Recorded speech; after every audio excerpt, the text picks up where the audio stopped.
দোহা motivational সূরা। আল্লাহ রাসূল সাল্লাল্লাহু আলাইহি ওয়াসাল্লামের বড্ড মন খারাপ, রাসূল সাল্লাল্লাহু আলাইহি ওয়াসাল্লামের মন খারাপ, আল্লাহ সহ্য হচ্ছে না। তাই রাসূল সাল্লাল্লাহু আলাইহি ওয়াসাল্লামের মন ভালো করে দেওয়ার জন্য আল্লাহ একটা সূরা নাজিল করলেন, সূরাটার নাম সূরাতু আদ-দোহা। এই সূরার কেন্দ্রীয় আলোচ্য বিষয় হচ্ছে মুমিন কখনো হতাশ হয় না, মুমিন কখনো নিরাশ হয় না, মুমিন কখনো হাল ছেড়ে দেয় না। মুমিন সব সময় ভরসা রাখে একজনের উপর, তিনি কে? আল্লাহ। আমরা কখনো হতাশ হই না, ঠিক কিনা? আমরা কখনো নিরাশ হই না, ঠিক কিনা? আমরা কখনো হাল ছেড়ে দেই না, আমরা ভরসা রাখি একজনের উপর, তিনি কে? আল্লাহ। Every time you feel like you cannot go on, you feel so lost that you are so alone.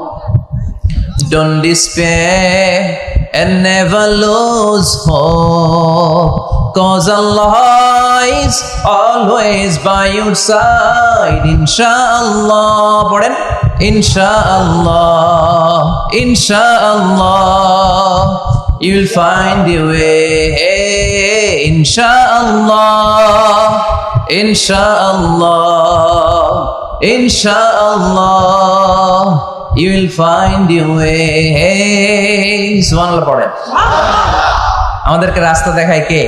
আল্লাহ। এজন্য আমরা হাল ছেড়ে দেই না, আমরা নিরাশ হই না, আমরা হতাশ হই না, আমরা ভরসা রাখি একজনের উপর, তিনি কে?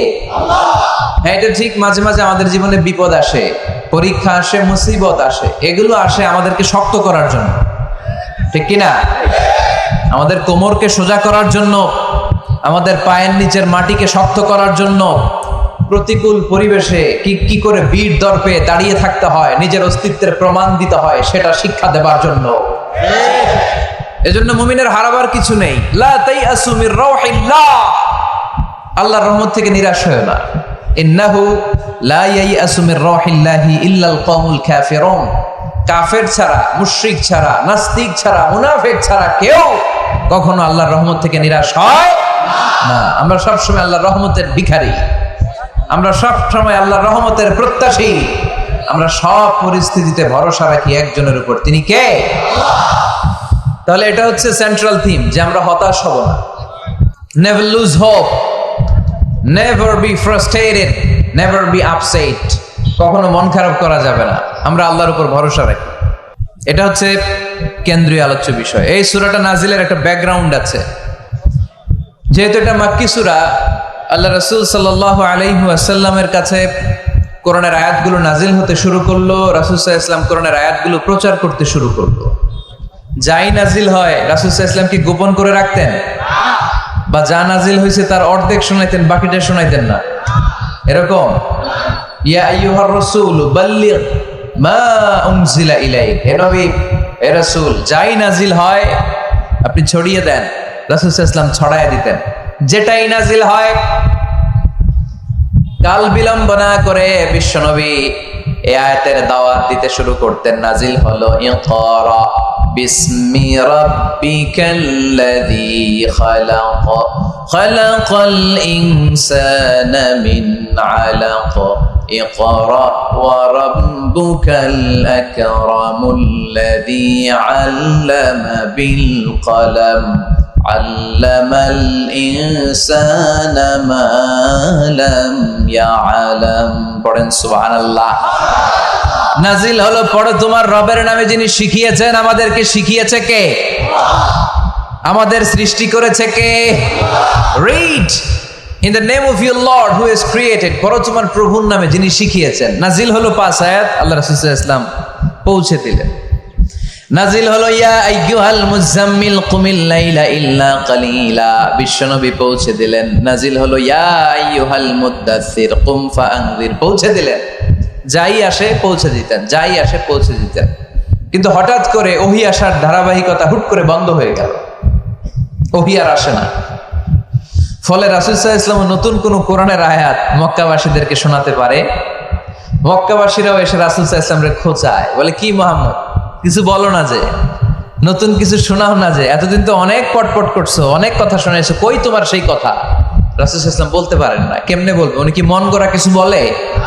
ওমা ইয়ানতিকু আনিল হাওয়া ইন হুয়া ইল্লা ওয়াহয়ুই ইউহা, মন গড়া তিনি কিছু বলেন না, মন মস্তিষ্ক প্রসূত কোনো কথা তিনি জাতির কাছে পেশ করেন না। তিনি তাই বলেন যা তাকে নির্দেশ দেয়া হয়, আর নির্দেশটা দেয় কে? আল্লাহ। সবাই বলতে লাগলো, মুহাম্মদ তোমার নতুন কথাবার্তা কই? রাসূল সাল্লাল্লাহু আলাইহি ওয়াসাল্লাম চুপচাপ, কিপ সাইলেন্ট। কাফিররা বলতে শুরু করলো, ইন্না মুহাম্মাদান কালাহু রাব্বুহু, মুহাম্মাদের রব মুহাম্মদ রে ভুলে গিয়েছে, মুহাম্মাদের রব মুহাম্মদ রে বর্জন করেছে। তাই তো নতুন কিছু আসে না। মুহাম্মদ তোমার দিন শেষ, তোমার কাছে আর আসবে না ওহী। রাসূল সাল্লাল্লাহু আলাইহি ওয়াসাল্লাম খুব টেনশন শুরু করে দিলেন। আবু লাহাবের স্ত্রী উম্মে জামিল বলতে শুরু করলো, ইন্না শাইতানাকা কাদ তারাকাক, হে মুহাম্মদ তোমার শয়তান তোমারে তরক করছে। নাউজুবিল্লাহ পড়েন। শয়তান দ্বারা উম্মে জামিল সাইয়েদনা জিবরাইল আলাইহিস সালামকে বুঝিয়েছেন। তিনি বুঝিয়েছেন যে মুহাম্মদ, জিবরাইল তোমার কাছে আসে না, শেষ, তোমার দিন শেষ, তোমার খেলা শেষ, আর আসবে না। রাসূল সাল্লাল্লাহু আলাইহি ওয়াসাল্লাম নিজেও ভয় পেয়ে গেলেন। ঘটনা কি? আমার কোনো ভুল হচ্ছে না তো? আমি কোনো অন্যায় করে ফেললাম না তো? আল্লাহ আমার উপর নাখোশ হলেন না তো? আমরাও মাঝে মাঝে এরকম ফ্রাস্ট্রেশনে ভুগি না? কিরে, আল্লাহ বোধহয় আমারে পছন্দ করে না, এত দোয়া করি, আল্লাহ মনে হয় আমার দোয়া কবুল করে না, আল্লাহ মনে হয় আমারে চায় না, আল্লাহ মনে হয় আমারে ভালোবাসে না। তা না হলে আমার দোয়া কবুল হয় না কেন? আমি এত দুঃখী কেন? রাসূল সাল্লাল্লাহু আলাইহি ওয়াসাল্লাম ঠিক একই টেনশনে পড়লেন, ঠিক একই ডিলেমায় পড়লেন, ঠিক একই পেরেশানিতে ভুগলেন। কিরে, ওহী নাজিল হয় না কেন? আমাকে নিয়ে কাফির মুশরিকরা বেদিনরা ঠাট্টা বিদ্রুপ করে, উপহাস করে, কিন্তু আল্লাহ তাআলা কোনো ওহী নাজিল করে না। ঘটনা কি? আমার ভুল হলো না তো? আমি কোনো অন্যায় করে ফেললাম না তো? আল্লাহ আমার উপর নাখোশ হলেন না তো? টেনশন। রাসূল সাল্লাল্লাহু আলাইহি ওয়াসাল্লাম টেনশনে ভুগছেন। ইন দ্য মিন টাইম আল্লাহ রাসূল সাল্লাল্লাহু আলাইহি ওয়াসাল্লামের টেনশন দূর করে দিয়ে, আল্লাহ রাসূল সাল্লাল্লাহু আলাইহি ওয়াসাল্লামের মন ভালো করে দেওয়ার জন্য এই সূরা দোহা নাজিল করলেন কে? আল্লাহ রাসূল যখন টেনশনে হাবুডুবু খাচ্ছেন, তখনই আল্লাহ নাজিল করলেন, ওয়াদ-দুহা ওয়াল-লাইলি ইযা সাজা মা ওয়াদ্দাআকা রাব্বুকা ওয়া মা ক্বালা ওয়ালাল আখিরাতু খায়রুল লাকা মিনাল উলা ওয়ালা সাওফা ইউ'তিকা রাব্বুকা ফাতারদা। সুবহানাল্লাহ পড়েন। আল্লাহ নাজিল করলেন ওয়াদ-দুহা ওয়াল-লাইলি ইযা সাজা। দোহা মানে আলো। দোহা মানে কি? সকালের আলো, প্রভাতের সূর্য কিরণ। আলো মানে আশার আলো, সম্ভাবনার আলো। আলো বললেই মনের মধ্যে একটা সাহস জাগে না? আর অন্ধকার বললেই ভয় লাগে না? আমাদের ছোট্ট বাচ্চারা বাসার ভিতরে অন্ধকার হইলে ভয় পায় না? তার মানে অন্ধকার হচ্ছে ভয়ের প্রতীক, আর আলো হচ্ছে আশার প্রতীক। সুবহানাল্লাহ পড়েন। রাসূল সাল্লাল্লাহু আলাইহি ওয়াসাল্লামকে সান্ত্বনা দেওয়ার জন্য আল্লাহ দুইটা শপথ করলেন। চিল্লায় বলতে হবে কয়টা? এক হচ্ছে আলোর শপথ, আরেক হচ্ছে অন্ধকারের শপথ। এক হচ্ছে, আরেক হচ্ছে ওয়াদ-দুহা, দোহার শপথ, প্রভাতের সূর্য কিরণের শপথ। ওয়াল-লাইলি ইযা সাজা, নিঝুম নিস্তব্ধ রাতের শপথ। আল্লাহ তাআলা আলো আর অন্ধকারের শপথ দিয়ে মূলত ওহী আশা আর না আশাকে বুঝিয়েছেন। সুবহানাল্লাহ পড়েন। আলোকে আল্লাহ তাআলা ওহীর উপস্থিতির সাথে তুলনা করেছেন, অন্ধকারকে রাব্বুল আলামিন এই সূরার মধ্যে ওহীর অনুপস্থিতিকে বুঝিয়েছেন। আল্লাহ বুঝাতে চাইলেন, নবী আমি আপনারে ভুলি নাই। কেমন করে আমি আপনারে ভুলি? আপনি আমার হাবিব, ঠিক কি না? আপনি আমার খলিল না, আপনি আমার হাবিব। খলিল মানেও বন্ধু, হাবিব মানেও বন্ধু। আর আল্লাহ রাসূল ছিলেন হাবিব। খলিল বন্ধু, হাবিব বন্ধু, কিন্তু খলিল মানে এমন বন্ধু যেই বন্ধু আল্লাহরে খুশি করার জন্য কাজ করে, আর হাবিব মানে এমন বন্ধু যেই বন্ধুরে খুশি রাখার জন্য আল্লাহ নিজেই কাজ করে। কি কাজ করলেন হাবিবরে খুশি রাখার জন্য? আজকে সব আমরা শুনবো। আল্লাহ বললেন ওয়াদ-দুহা ওয়াল-লাইলি ইযা সাজা, আলোর শপথ, অন্ধকারের শপথ। দোহা মানে আলো, প্রভাতের আলো। আলো দিয়ে আল্লাহ বুঝাইলেন এটা হচ্ছে ওহী। আর ওয়াল-লাইলি ইযা সাজা, রাতের শপথ দিয়ে বুঝালেন এটা ওহীর অনুপস্থিতি। আল্লাহ বুঝাতে চাইলেন, নবী ওহী আসা না আসা দুইটাই আপনার জন্য দরকার। আমি আপনারে ভুলি নাই, আমি আপনারে বর্জন করি নাই, অসম্ভব। আমি আপনার উপর গোসা হই নাই, রাগ হই নাই। আমি ইচ্ছা করেই আপনার একটু বিশ্রামের সুযোগ দেওয়ার জন্য ইচ্ছা করে ওহী পাঠানো বন্ধ রেখেছি। কারণ ওহী রিসিভ করা সাধারণ কোনো বিষয় না। আল্লাহ বলেন ইন্না সানুলকি আলাইকা কওলান সাকিলা, ও নবী এটা একটা ভারী বাণী, এটা শক্তিশালী বাণী, এটা একটা পাওয়ারফুল মেসেজ, এটা যেন তেন কোনো বাণী নয়। কোরআনের বাণীটা কার? সব সময় যদি নবী আমি ওহী পাঠাই আপনার কষ্ট হয়ে যাবে। আমরা সপ্তাহে সরকারি চাকরি যারা করেন 7 দিনে কাজ করেন কয়দিন? হ্যাঁ 5 দিন। ছুটি কয়দিন? তো পুরা সপ্তাহ 7 দিনে যদি কাজ থাকতো করতে পারতেন? কথা বলেন। আবার 7 দিনে যদি ছুটি থাকতো ভাল লাগতো? আল্লাহ বুঝাতে চাইলেন নবী লাগাতার যদি ওহী নাজিল করি, এটা রিসিভ করা, এই দাওয়াতটা যথাযোগ্য মর্যাদায় পৌঁছে দেয়া, এটা আপনার জন্য কষ্ট হয়ে যাবে। কারণ ওহী এটা সাধারণ কোনো বাণী নয়, এই বাণীটা কার? আল্লাহ রাসূল যখন ঘোড়ার উপরে কিংবা ওটের উপরে থাকা অবস্থায় কোরআনের আয়াত নাজিল হতো ওনার উপর, কোরআনের ভারে, কোরআনের পাওয়ারে ওটের পা গুলো, ঘোড়ার পা গুলো মরুভূমির বালির মধ্যে দেবে যেত। এত পাওয়ারফুল বাণী। লাউ আনজালনা হাদাল কুরআনা আলা জাবাল লারাআইতাহু খাশিআম মুতাসাদ্দিআম মিন খাশিয়াতিল্লাহ। হে নবী কোরআনকে আপনার কাছে না পাঠিয়ে পাহাড়ে নাজিল করলে, মাউন্ট এভারেস্টে নাজিল করলে, তুর পাহাড়ে নাজিল করলে, আল্পস পর্বতমালায় নাজিল করলে, আলাস্কা মাউন্টেন রেঞ্জ এটার উপর নাজিল করলে, এই ময়মনসিংহের গারো পাহাড়ের উপর নাজিল করলে, মুহূর্তে এই পাহাড়গুলো ভেঙে চুড়ে চুরমার হয়ে খান খান হয়ে যেত। তার মানে এই বাণীটা কি হালকা না শক্ত? ওটের উপর থাকা অবস্থায় যখন কোরআন নাজিল হতো ওটের পা দেবে যেত। ঘোড়ার উপর থাকা অবস্থায় কোরআন নাজিল হলে ঘোড়া বসে যেত। শীতের রাতে কোরআন নাজিল হলে আম্মাজান আয়েশা বলেন আমরা কম্বল গায়ে দিয়ে কাঁপতাম। ওয়া ইন্না জাবিনাহু লা ইয়াতাফাসসাদু আরাকান, রাসূল সাল্লাল্লাহু আলাইহি ওয়াসাল্লামের দাড়ি আর থুতনি বেয়ে ঝরঝর করে ঘাম ঝরতো। এক সাহাবীর মাথার মধ্যে পা রেখে বিশ্বনবী শুয়ে আছেন, ঘন্টাখানিক শুয়ে থাকলেন। সাহাবী বলে আমার ব্যথা লাগে না। বিশ্বনবী শুয়ে আছেন, হঠাৎ করে বিশ্বনবী ঘুম থেকে জাগলেন, কিন্তু এই সাহাবীর রানের উপর থেকে মাথা তোলেন নাই। ইন দা মিন টাইম কোরআনের আয়াত নাজিল হওয়া শুরু হলো। সাহাবী বলেন 1 ঘন্টা শুয়ে আছে আমি টের পাই না, কিন্তু যখন কোরআনের আয়াত নাজিল হলো মনে হলো উহুদ পাহাড়টা আমার পায়ের উপরে চেপে বসেছে। ঘন্টাখানিক শুয়ে আছে বিশ্বনবী সাইয়েদনা যায়েদ রাদিয়াল্লাহু তাআলা আনহু রানের মধ্যে মাথা রেখে, উনি টেরই পাচ্ছেন না। কিন্তু ইন দ্য মিন টাইম হঠাৎ করে সাইয়েদনা জিবরাইল কোরআনের আয়াত নিয়ে আসলেন। বিষ্ণু ইসা ইসলাম কোরআনের আয়াত রিসিভ করতে শুরু করলেন। যখনই কোরআনের আয়াত নাজিল হলো সাহাবী বলেন বিশ্বনবীর মাথার ওজনটা এত বেড়ে গেল আমার মনে হচ্ছে মুহূর্তের মধ্যে আমার পায়ের রান ফেটে খান খান হয়ে যাবে। তার মানে এই কোরআনের মধ্যে পাওয়ার আছে না নাই? এটা কি হালকা বাণী না ভারী বাণী? প্রতিদিন যদি এই ভারী ভারী কথা বিশ্বনবীর কাছে রিসিভ হয়, বিশ্বনবী এই ওহীর ভার স্নায়ুতে সহ্য করতে পারবে? আল্লাহ বলেন নবী আপনার কষ্ট হচ্ছে, এটা দেখে আমি ইচ্ছা করে ইন্টেনশনালি ইচ্ছা করে আপনার বিশ্রাম আর রেস্টের ব্যবস্থা রাখার জন্য কয়েকদিন ইচ্ছা করে ওহী নাজিল বন্ধ রেখেছি। কাফিররা বলে আমি আপনারে ভুলে গেছি। নো, নেভার, অসম্ভব। আপনি আমার হাবিব, আপনারে ভুলে যাওয়া আমার পক্ষে অসম্ভব। আমি আপনার উপর রাগ করি নাই, আমি ইচ্ছা করে ওহী নাজিল না করে আপনার কিছুদিনের জন্য ছুটি আর বিশ্রামের ব্যবস্থা করে দিয়েছি। চিল্লায় পড়েন সুবহানাল্লাহ। এজন্য আল্লাহ শপথ করে বললেন ওয়াদ-দুহা ওয়াল-লাইলি ইযা সাজা মা ওয়াদ্দাআকা রাব্বুকা ওয়া মা ক্বালা। আলোর শপথ, অন্ধকারের শপথ। তারপরে বিশ্বনবীরে রব্বুল আলামিন 3টা কনফার্মেশন শোনালেন। কয়টা? প্রথমে 2টা ওথ, মানে 2টা শপথ, তারপরে 3টা কনফার্মেশন, তারপরে 3টা রিমাইন্ডার, এন্ড ফাইনালি 3টা ওয়ার্ক প্ল্যান, মানে কর্মসূচি। বাংলায় বললে প্রথমে আল্লাহ 2টা শপথ করেছেন, তারপরে 2টা কনফার্মেশন করেছেন, মানে আমি আপনাকে কনফার্ম করলাম যে এগুলো আমি আপনাকে দেব। তারপরে 3টা রিমাইন্ডার দিয়েছেন, নবী আগে আপনারা কি দিছি শোনেন।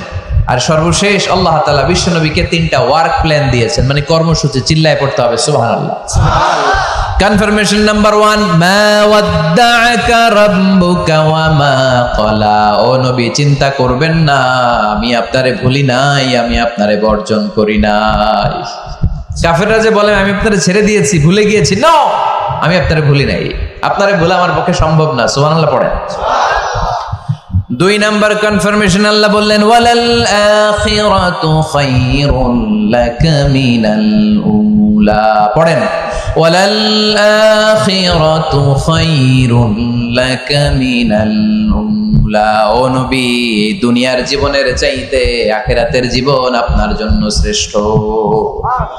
কিন্তু আমরা দুনিয়ার পিছনে পড়ে থাকি। আল্লাহ বললেন ওয়ালাল আখিরাতু, অবশ্যই আখিরাত, খায়রুল লাকা, আপনার জন্য উত্তম, মিনাল উলা, এই দুনিয়ার চেয়ে, and verily indeed the hereafter is far better for you than this dunya.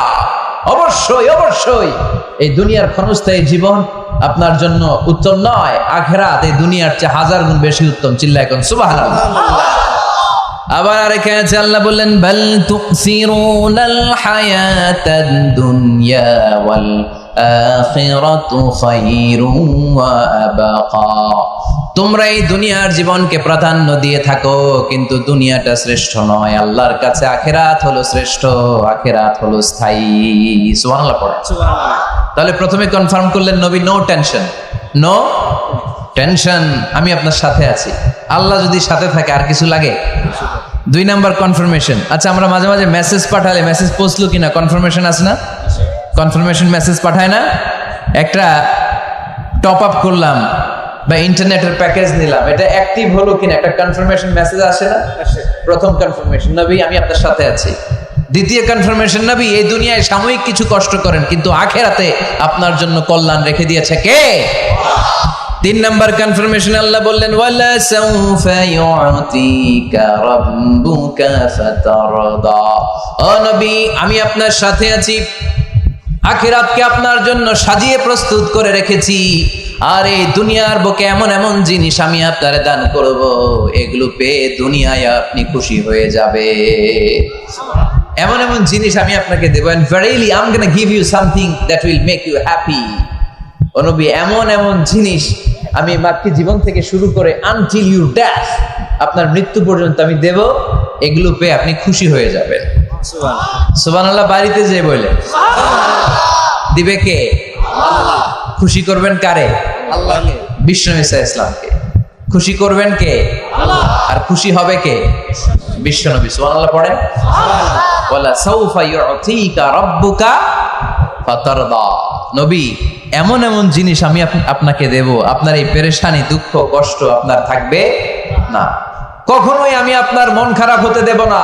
যখনই আপনি চিন্তিত, যখনই আপনি টেনশনে আছেন, যখনই আপনি পেরেশানিতে আছেন, এমন নাজ নেয়ামত আর খোশামদেদ আপনারে শোনাবো, সুখের সংবাদ শোনাবো, ওই সংবাদ শুনে আপনি নবী খুশি হয়ে যাবেন।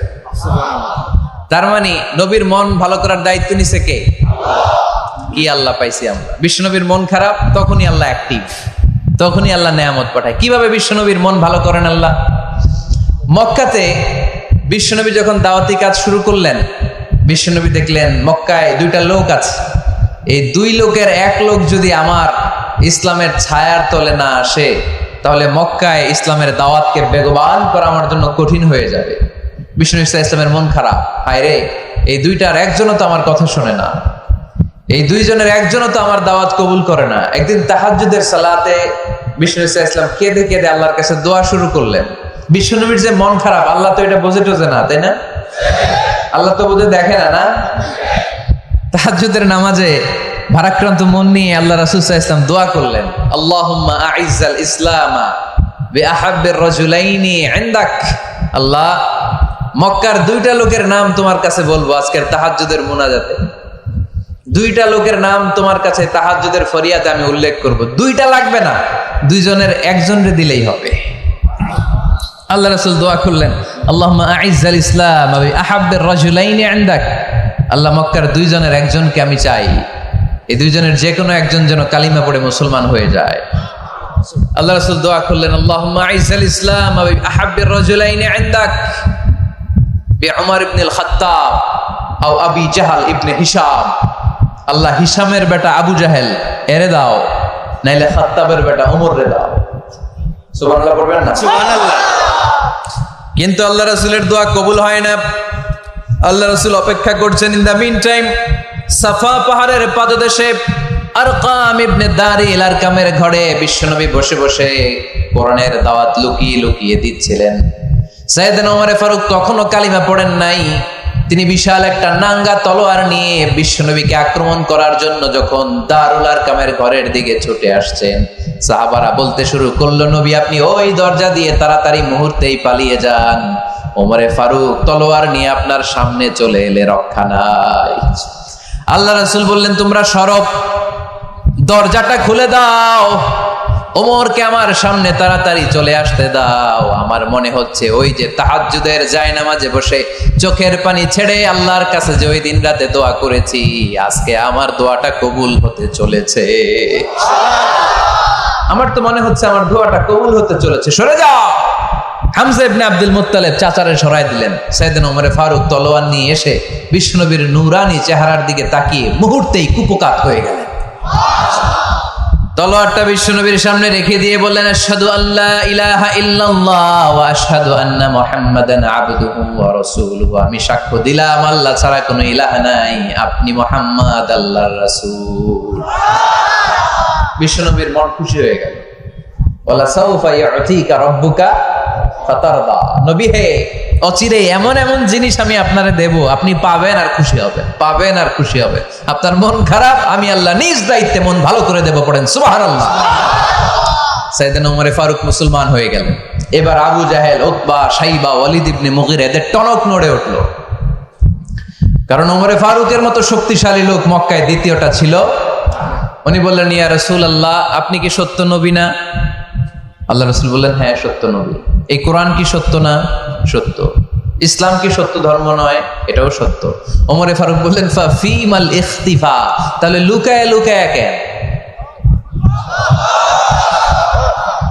তাহলে সাফা পাহাড়ের পাদদেশে আরকাম ইবনে আবিল আরকামের ঘরের ভেতরে অন্ধকার কূপে দাঁড়িয়ে কোরআনের তেলাওয়াত কেন? ময়দানে নেমে পড়েন, আমি উমর আছি, দেখি কে কি করবে। রাসূল সাল্লাল্লাহু আলাইহি ওয়াসাল্লাম বললেন, না, এটা মাক্কি জীবন, ধীরে সুস্থে দাওয়াতি কাজ করো, ওমর ফারুকও ছাড়বে না। বললেন, ইয়া রাসূলুল্লাহ, একটা মিছিলের অনুমতি দেন। আল্লাহ রাসূল বললেন, যাও মিছিল দাও। ওমর ফারুক দুইটা লাইন করলেন, মোট খুঁজে পেলেন 11 জন। সুবহানাল্লাহ পড়েন। এক লাইনের নেতা বানালেন আল্লাহ রাসূল সাল্লাল্লাহু আলাইহি ওয়াসাল্লামের খুদ চাচা হামজা ইবনে আব্দুল মুত্তালিবকে। আর আরেক লাইনে উনি দাঁড়ালেন, 6 জন 6 জন 12 জন, উনি সহ 12 জন, 12 জনের মিছিল। সুবহানাল্লাহ পড়বেন না? তো মিছিলের সামনে দাঁড়িয়ে উনি একটা ছোট্ট এক বাক্যের ভাষণ দিলেন। উনি বললেন, মান আরাদা আন তাসকুলা উম্মু ইয়াতামা ওয়ালাদু তারমিলা যাওজাতুহু ফালিয়াসুদ্দানি। এই মক্কার নেতা খেতারা, কে আছো? কে চাও মায়ের বুককে খালি করতে? কে চাও সন্তানগুলোর ইয়াতিম বানাতে? কে চাও তোমার স্ত্রীকে বিধবা বানাতে? সামনে আসো, পারলে আমি ওমরে ঠেকাও। ওমরে ফারুক দাঁড়ালেন, দাঁড়িয়ে তাকবীর শুরু করলেন, আল্লাহু আকবার, আল্লাহু আকবার, আল্লাহু আকবার। এক একটা স্লোগানে মক্কার মরু জমিন সেদিন থার থার করে কেঁপেছে। ইতিহাস সাক্ষী, আবু জাহেল, উতবা, শাইবা এই আল্লাহু আকবার স্লোগান আর শুনে নাই। হঠাৎ ভাবলো, ঘটনা কি? কার এত সাহস আমার নির্বাচনী এলাকায় আল্লাহু আকবার নামে স্লোগান দেয়? নেমে আসলো, ঘর থেকে বাইরে আইসা দেখে মিছিলের সামনে কে? ওমর রে দেখা দিছে এক দৌড়। শুধু কাফেররাই সাইয়েদনা ওমর ফারুককে দেখে দৌড়াতো না, মুনাফিকরাও ওমর ফারুককে দেখে দৌড় মারতো। ইভেন ইবলিস শয়তান ওমর ফারুককে দেখলে দৌড় মারতো। সুবহানাল্লাহ পড়তে পারলেন না? আল্লাহ রাসূল ওমর ফারুককে দেখলে বলতেন, ওমর মা সালাকা শাইতান সালিকান ফাজ্জান ইল্লা সালাকা ফাজ্জান গায়রা ফাজ্জিক। ওমর, ইবলিস শয়তান যদি তোমার কোনো রাস্তা দিয়ে হাঁটতে দেখে, ইবলিস শয়তান ওই রাস্তা রেখে দিয়ে অন্য রাস্তা দিয়ে হাঁটে। ওমর ফারুক আল্লাহর গিলাফ যে স্পর্শ করলেন আর মিছিল থামালেন, ওরকম ওমর আমাদের দরকার আছে না নাই? বিশ্বনবী বললেন, লা নাবিয়্যা বা'দি ওয়ালা রাসূলা, আমার পরে কোনো নবী নাই, কোনো রাসূল নাই, তবে আমার পরে যদি কেউ নবী হতো, লাউ কানা বা'দি নাবিয়্যুন লাকানা উমর, আমার পরে যদি নবী হওয়ার যোগ্যতা কারো থাকে, আমার প্রাণের সাহাবা ওমরের ওই যোগ্যতা আছে। সুবহানাল্লাহ। প্রভু তুমি বলেছো রাসূল দেবে না, বলনি দেবে না ওমর, বলনি দেবে না হামজা তারিক, খালিদ বিজয় সমর। প্রভু তুমি বলেছো রাসূল দেবে না, বলনি দেবে না ওমর, বলনি দেবে না হামজাতারি খালিদ বিজয় সমর। প্রভু তুমি বলেছ রাসূল দেবে না। সুবহানাল্লাহ পড়ে। ওইরকম একটা ওমর হইলে আমাদের জন্য এনাফ। ওই একটা ওমরের অপেক্ষায় বসে আছে গোটা মুসলিম উম্মাহ। চিল্লায় বলো ঠিক কিনা? ওমরে ফারুক কালিমা পড়ে মুসলমান হয়ে গেলেন, বিশ্বনবী খুশি হয়ে গেলেন। ওয়ালা সাউফা ইউতিকা রাব্বুকা। আল্লাহ বললেন নবী, যখনই আপনার মন খারাপ, যখনই আপনি পেরেশানিতে ভুগবেন, যখনই আপনি টেনশন করবেন, তখনই আপনার মন ভালো করে দিবে কে? আল্লাহর ঘোষণা। and verily Allah gonna give you something that will make you happy। এমন জিনিস আমি দেব, আপনি খুশি হয়ে যাবেন। আল্লাহ রাসূল সাল্লাল্লাহু আলাইহি ওয়াসাল্লাম দাওয়াত দিতে দিতে তায়েফ চলে গেলেন। তায়েফ নাম শুনেছেন? মক্কা থেকে 80 মাইল দূরে। আমি গিয়েছি কয়েকবার। ঠান্ডা এলাকা, 6000 ফিট উঁচু, মেঘ নেমে আসে। তায়েফে গেলে কেউ বিশ্বাসই করবে না এটা সৌদি আরবের অংশ। বৃষ্টি হয়। কি হয়? বৃষ্টি। চাষাবাদ হয়, অনেক ফলমূল আর শাকসবজি পাওয়া যায়। আল্লাহ রাসূল সাল্লাল্লাহু আলাইহি ওয়াসাল্লাম 80 মাইলের মরুর পথ পাড়ি দিলেন। আমাদের মতো প্রাইভেট কারে চড়ে গেছিলেন, তাই না? আহা, এই লম্বা মরুর পথ, তপ্ত মরুভূমি, সূর্যের প্রচন্ড তাপ উপেক্ষা করে তায়েফে গেছিলেন জমির মামলার মীমাংসা করতে। কি করতে? তায়েফবাসীদেরকে দাওয়াত দেওয়ার জন্য। আল্লাহ রাসূলের নিজের কোনো স্বার্থ ছিল? কথা কয় না। তায়েফবাসীদেরকে জাহান্নামের আগুন থেকে বাঁচানোর জন্য, তায়েফবাসীরা যাতে মাইন না খায়। আহা, কি নবী ছিল! সে কোন বন্ধু বলো বেশি বিশ্বস্ত? সে কোন বন্ধু বলো বড় বিশ্বস্ত? কার কাছে মন খুলে দেয়া যায়, কার কাছে প্রাণ খুলে বলা যায়, হওয়া যায় অতি আশ্বস্ত। তার নাম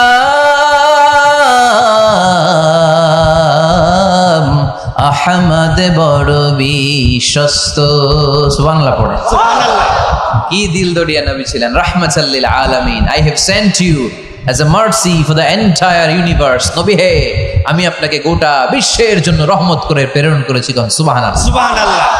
রহমতের নবী, দয়ার নবী দাওয়াত দেওয়ার জন্য 80 মাইলের লম্বা মরুর পথ পাড়ি দিয়ে তায়েফের ময়দানে যখন ছুটে যায়, তায়েফের ছেলেরা বিশ্বনবীর দাওয়াত তো কবুল করেই নাই, বরং বিশ্বনবীর অপমান করেছে, বিশ্বনবীকে লাঞ্ছিত করেছে, বিশ্বনবীর সাথে মারপিট করেছে, বিশ্বনবীর গায়ে পাথর মেরেছে। এই সুশ্রী দেহটা বেয়ে বেয়ে ঝরে ঝরে বিশ্বনবীর গা থেকে টপ টপ করে তায়েফের জমিনে তাজা লাল খুন ঝরেছে। গিয়েছে তায়েফবাসীদের বাঁচানোর জন্য, নিজের কোনো স্বার্থ নাই। তায়েফবাসীরা যেন জাহান্নামের আগুনে না জ্বলে, কিন্তু তায়েফবাসীরা বিশ্বনবীর আঘাত করেছে। তিনটা জায়গায় আমি দেখে এসেছি, জায়গাগুলা তিনটা জায়গায় বিশ্বনবীকে আহত করা হয়েছে। খেয়ে না খেয়ে দিন প্রচারের কাজে নিজেকে দিয়েছ বিলিয়ে, তায়েফের কাফিরেরা চিনল না সে আলো, দুষ্ট ছেলেদের পিছু দিল লেলিয়ে, পাথরের আঘাতে ক্ষত বিক্ষত হয়ে সারা শরীর থেকে রক্ত ঝরে। হে রাসূল তোমাকে ভুলি আমি কেমন করে, হে রাসূল তোমাকে ভুলি আমি কেমন করে, হাজার ব্যথা বেদনার পরে ফিরে আসনি তুমি আপন ঘরে, দিনের আলো তুমি ছড়িয়ে দিতে, চলে গেলে মদিনায় মক্কা ছেড়ে। হে রাসূল তোমাকে ভুলি আমি কেমন করে, হে রাসূল তোমাকে ভুলি আমি কেমন করে। পড়েন আল্লাহু আকবার। খেয়ে না খেয়ে বিশাল পথ পাড়ি দিয়ে দাওয়াত দিলেন, বিনিময়ে পেলেন পাথরে রাখা।